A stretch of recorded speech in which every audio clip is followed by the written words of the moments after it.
Week 43, Day 3, Morning Nourishment, Revelation 2:25.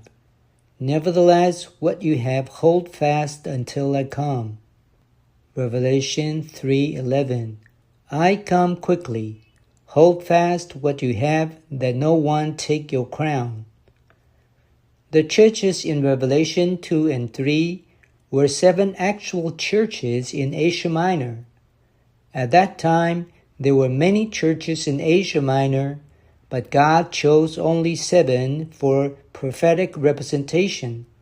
God chose these 7 churches as a prophecy to foretell the pathway the church takes on the earth. The 7 churches in Revelation 2 and 3 are divided into 2 groups. The first 3 have disappeared, but the last 4 are still with us today. The first 3 churches did not receive any promise of the Lord's coming, but the last 4 all received the promise of the Lord's coming.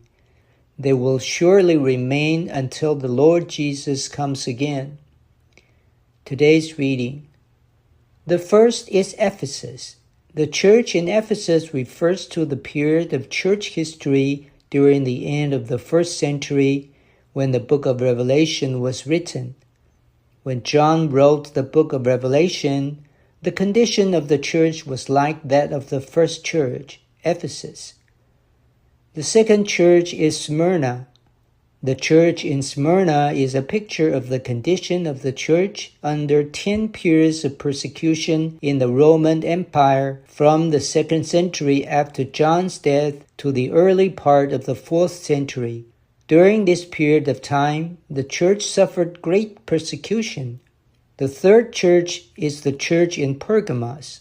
It began with Constantine's acceptance of Christianity as the state religion at the beginning of the 4th century in AD 313. The fourth church is Thyatira. After the Caesar of Rome accepted Christianity as the state religion, he promoted Christianity and propped it up with his political power.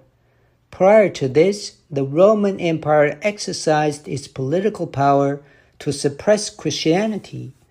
Then it began to exercise its political power to support Christianity. Consequently, Christianity was not only married to the world, but even exalted above the world. 5 of the 7 churches were rebuked. 1 did not receive a rebuke, and 1 received only praise. The one which received only praise was Philadelphia. Laodicea is a distorted Philadelphia. When brotherly love is gone, Philadelphia immediately turns into the opinions of many. This is the meaning of the word Laodicea. In the eyes of the Lord, the characteristics of Laodicea are lukewarmness and spiritual pride. Brothers and sisters, if you want to continue in the way of Philadelphia, remember to humble yourselves before God. Those around us may be full of death, but we do not need to be conscious of the fact that we are full of life. Those around us may be poor, but we do not need to be conscious of the fact that we are rich.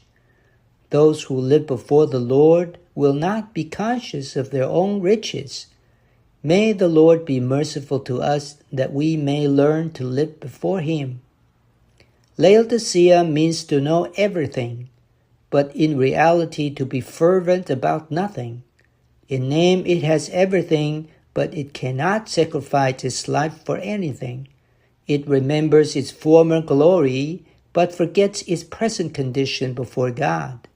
Formerly, it was Philadelphia. Today, it is Laodicea.